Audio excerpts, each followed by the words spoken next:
our podcast about all things Maryland Blueprint and the work that we are doing in Frederick County Public Schools to bring this vision to life.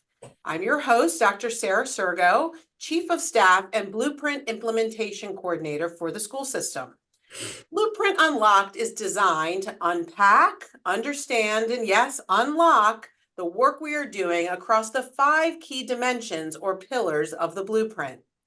Along with our milestone report, quarterly update newsletter, and the resources we provide, we wanted to bring you additional opportunities to hear about our work directly from the experts leading these efforts. Today, we're going to unlock Pillar 2, High Quality Teachers and Leaders. And I'd like to welcome to the podcast 2 of the co-chairs of our Pillar 2 subcommittee. This is Kristen Canning, Director of Elementary Schools, and Mr. Tim Thornburg, Senior Manager of Labor Relations. We'd like you to each introduce yourself and unlock your Pillar 2 story. Can you share what you do currently and why you are passionate about high quality teachers and leaders? So I think for that, we'll start with you, Kristen, and then we'll go to Tim.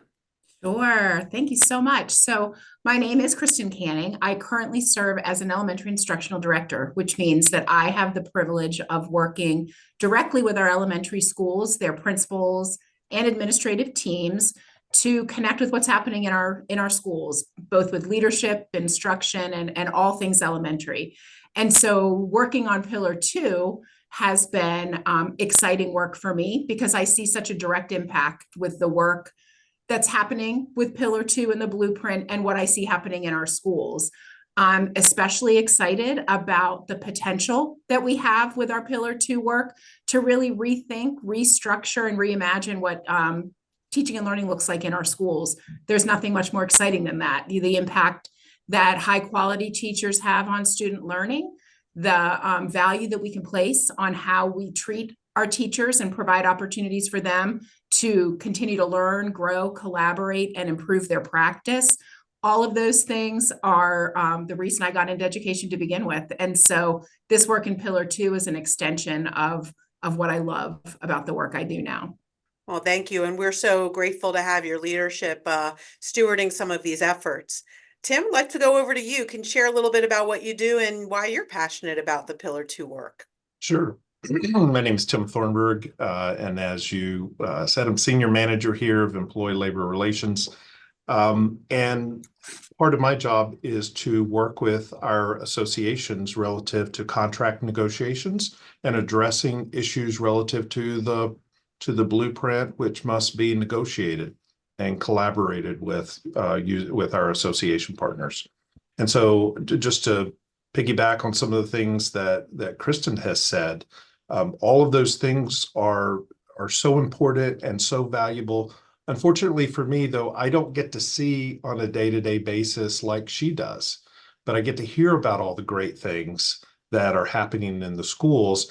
And the part that I'm able to touch or to help touch is working with our association partners, particularly our teachers, Frederick County Teachers Association, and looking at all of these pieces, making sure that we're collaborating, making sure that we're coming to consensus on what is going to be the best for our students as we're moving forward, and not only our students, but our staff and for Frederick County in general. Well, thank you. And again, knowing that so much of this is really about how we negotiate what those compensation and career advancement options are, the 2 of you together, along with our HR director, Julie Wynn, who's not in the podcast today. You guys have been providing outstanding leadership. And so you sort of queued up our first topic, which is the focus on high quality teachers and leaders. And this year, FCPS has achieved a number of milestones. Some of the key things I wanted to highlight are the work that you all have been doing to come up with the ongoing development of the draft career ladders. Model is really focused primarily on levels 1 through 3, so up through national board certification. You've also been working a lot with instructional leaders to see how we can really help non-tenured teachers earn tenure. We know we have more conditional teachers. As a school system, we've completely implemented the annual salary enhancement of $10,000 for those who obtain national board certification. And of course, we've also expanded our recruitment efforts. We have a full-time recruiter recruitment specialist, and really tried to look at the work we do around belonging, onboarding, and induction to create a welcoming environment for all employees.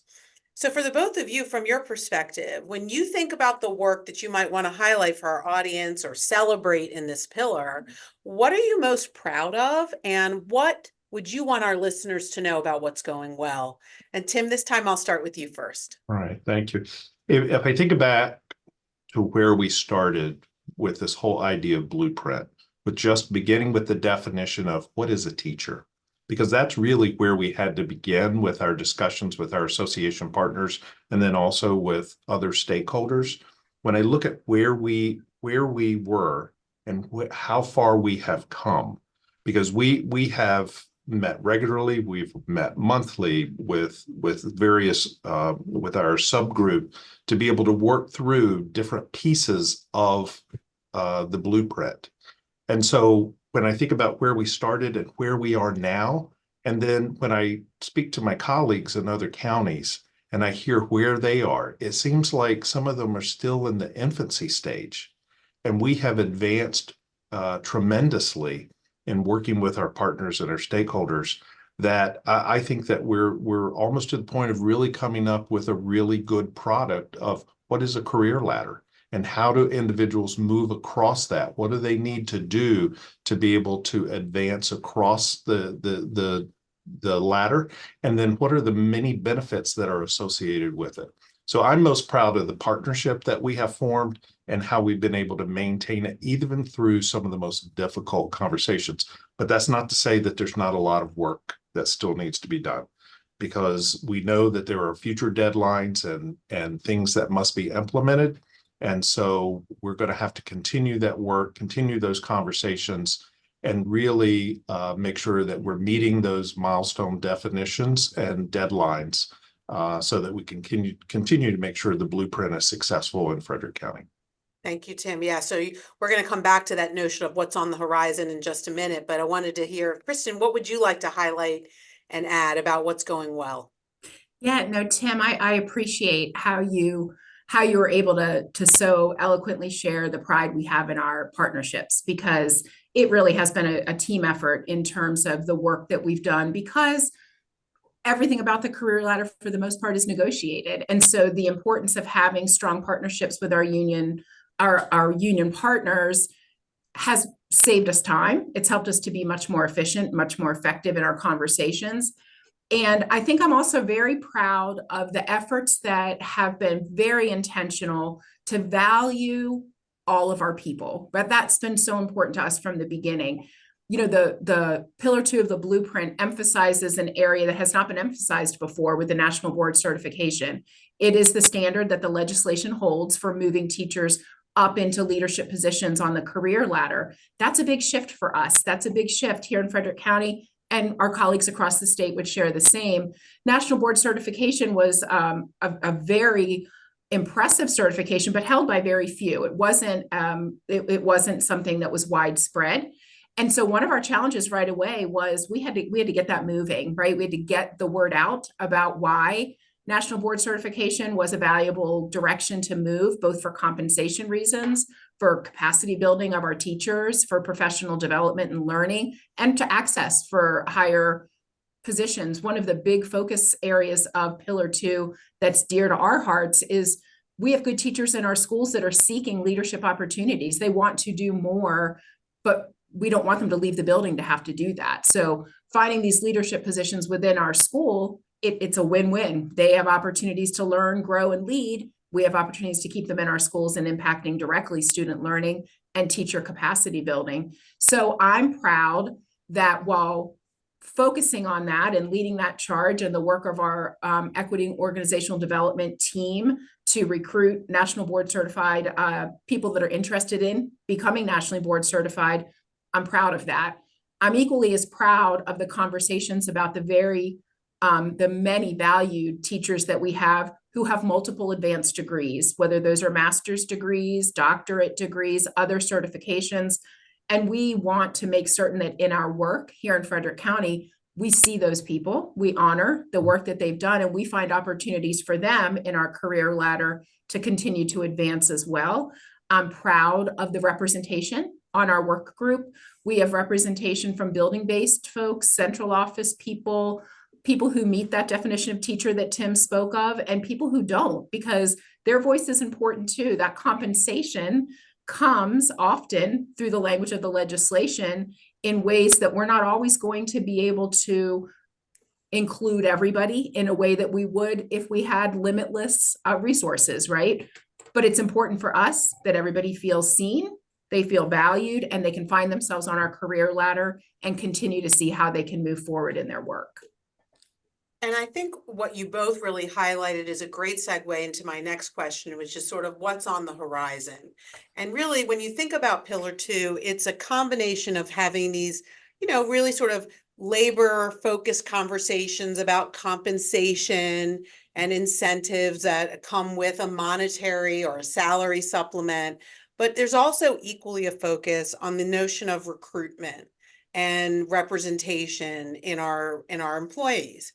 And so while there's so much to celebrate, and you all have done a great job really highlighting some of the big things, we know there's more to accomplish. And some of the things that the system is focused on right now is building out a component of the career ladder, which is actually the infrastructure around supporting novice teachers to ensure their success. We know the research says those first 5 years as a teacher are essential. And so we're looking at something called the peer assistance and review model around how we can create a more robust support system of teachers being coached and supported by other teachers to really build their practice and ensure they're successful. Similarly, we are, of course, on track for meeting the mandated salary increase, which is that the minimum starting salary for a teacher needs to be $60,000 by July 1 of 2026, and we certainly have to get there incrementally. But we're also looking at our pipeline, and we're expanding our higher ed partnerships. We're trying to get our grow your own pipeline. And then we've got to finish out the career ladder, right? We have to do levels 4 and 5, which are some additional leadership opportunities. So whether it's one of those items or something new, when you think about the work ahead, Kristen, and this time we'll start with you, what are you focused on right now that you want to highlight? Sure. And you said it well. We're so proud of the work we've done, but we are just beginning the climb of the big work, right? And that's exciting. I'm excited about how we can do two things, I think. I'm very excited to be able to stand behind compensating teachers at a level we all know that they deserve. Nobody works harder than our teachers. The job has shifted, it has changed, the responsibilities are great. And so any way that we can compensate and hold them up as a profession that is honorable and is one that is appreciated, that recruitment piece is huge. And so I'm excited about the tools that the career ladder will provide for us to recruit high quality teachers and then the retention part. The peer assistance and review is going to be a game changer for us. We have talented teachers in our buildings who right now just don't have the time in the context of our current schedule and the reality of that schedule to provide the level of support that we would love to be able to provide to our early career teachers. The PAR model is going to allow us to have concentrated efforts from people who are released to do that important work, and that's a need. We need to support our early career teachers so that we can keep our early career teachers. I'm very excited about the PAR work. And then combined with that, I'm excited about the positive changes that a new schedule, rethinking our schedule, will provide for us, introducing a lead teacher role into our staffing model, which is another position within a school building that can provide on-site coaching, help support teachers that are earning their national board certification, stand alongside a teacher and help with some of those teaching opportunities to strengthen and build capacity. That is something that is only going to help us with that retention piece. And building strong teachers, keeping strong teachers is ultimately what we need for students. That's what's going to most greatly impact our student achievement. We know the teacher is the single most important factor in the success of a student. So I'm excited about that. And then probably the third piece would be when we think about shifting everybody's schedules, which is part of our career ladder work, which is a big piece of our work moving forward, so many opportunities for all teachers, not just early career teachers, to collaborate more often with their colleagues, to have more time to focus on what it looks like to plan instruction, and then to provide extra support for students throughout the day, being part of our schedule of when teachers are in our building, not relying on before and after school tutoring to meet those needs. Such exciting possibilities, really hard work, but we have a lot of really great people on the team. I'm excited about the way that's going to really change the way we do business. Yeah, and I think you really talked about this importance of sort of the infrastructure around being successful as a teacher. It's not only focused on our new or early career, but also on our veterans and sort of how we keep them fresh, how we keep them inspired and supported. So thank you for highlighting those items. Tim, let's go over to you. When you think about the work ahead, what are you focused on right now that you'd like to highlight?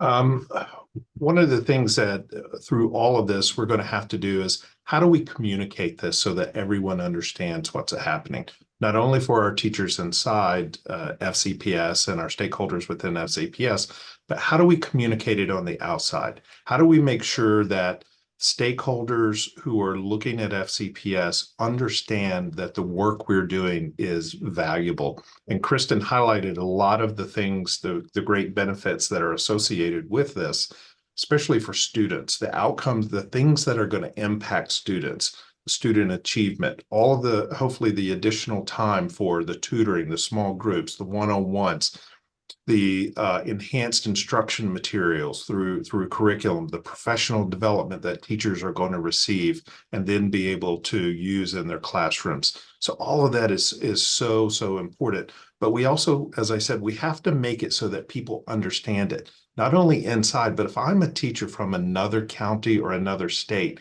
how do I look at this blueprint in Frederick County and say, I see myself in Frederick County? I can easily identify where I would be and how I would fit in, or that is exactly what I'm hoping to do. I'm not getting that experience right now with my current school system, so I want to go there. So the communication piece is going to be so important that we have to continue to focus on, not only for those who are impacted by Blueprint internally, but those who are looking from the outside in. So that we can make sure that we are meeting everyone's needs to be able to say, we understand, we recognize Frederick County is an incredible place, and that is where I want to be, or that's where I want to stay. Well, and I think you highlighted something that sort of takes us into our last question for today, which is, how do we have a transformation mindset? So I think for many years, there was this traditional sort of thinking, which is, you're a teacher, and if you want to lead, you become an administrator. And really what the Blueprint has done is sort of disrupted that idea and said, you can be a highly effective teacher and be a leader and stay in a school. And that there's still value in being an administrator, because we haven't talked today, of course, about the work on the horizon around what we're going to do for our principals and assistant principals. But in this immediate, we're sort of disrupting the notion of what a teacher's career trajectory needs to look like. And so the work that we're doing, and one of the things that we're trying to unlock, is this transformation mindset. Kristen, you talked about, do we need to reimagine what the student day looks like, or how kids spend their time, how adults spend their time? And so this means that our teams are really both thinking deeply, but we're also trying to give them permission to think outside the box. And we're saying, hey, listen, we might have to reimagine maybe some of our more traditional approaches to how we've done things in favor of new ideas. We may have to stop some things to start others. So I'd love, Tim, to start with you, and then I'll go to Kristen. As you look sort of into the future, into your crystal ball, what do you hope we're going to accomplish in the next 3 to 5 years with our Pillar 2 work? Well, I hope what we're going to do is we're going to be able to successfully recruit teachers, high quality, diverse teachers who want to come to Frederick County and who want to stay in Frederick County. I hope that we are able to continue to expand our public-private partnerships so that we can continue to ensure that our students are receiving everything that they possibly can receive. Making sure that all of the pillars are working together. We know there's 5 pillars. Each pillar cannot work independently. That we have to make sure that we're continuing to work together, and that all 5 are working in a way in which it's seamless or becomes seamless so that we're moving in the same direction. Certainly that we recognize this is a huge upheaval, as you said, in the way in which we traditionally think about education. And so the hope is that over the next 3 to 5 years, we're really going to shift that mindset. And teachers, as Kristen had said, they're going to receive the recognition that they rightfully deserve. We know the good work that they've been doing for so very, very long. They're going to receive the compensation and recognition that they deserve for working with our students and really lifting our students up and helping our students to really be productive and be ready, have that college and career readiness. Thank you for sharing that. And Kristen, I'll give you the sort of final word here. What do you hope we'll accomplish in the next 3 to 5 years with our Pillar 2 work? Yes, I'm excited and look forward to what is business going to look like in 3 to 5 years. You know, when we're thinking about change is incremental, and that's healthy change, right? We're not throwing everything out and starting everything new. But how do we look at the existing roles that are in our buildings doing great work right now, that are in our system doing great work now as it relates to both supportive teachers, specializations as leaders in mathematics or in language arts? And how do we take the newness of Blueprint and the opportunities it provides and find that really beautiful balance with the great things that are happening right now that good people are doing? You know, we have good leaders in our buildings, but they might not be leading in the same way in 3 to 5 years as they are right now when we think about instructional leadership. When we think about the shift to this new schedule that we've talked a little bit about, 60% of a teacher's day directly teaching students and 40% working on those other things like collaboration, planning, tutoring.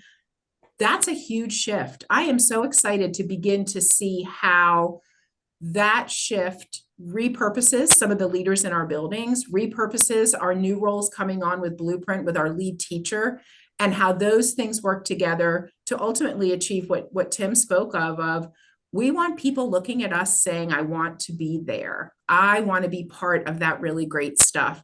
That can happen easily in 3 to 5 years. Even more exciting to think 15 to 20 years down the road, we want people to look back at our data in 3 to 5 years and say, what did they do in Maryland schools? What did they do in Frederick County during that period of time? Because we should replicate that. That's really powerful and that's good stuff.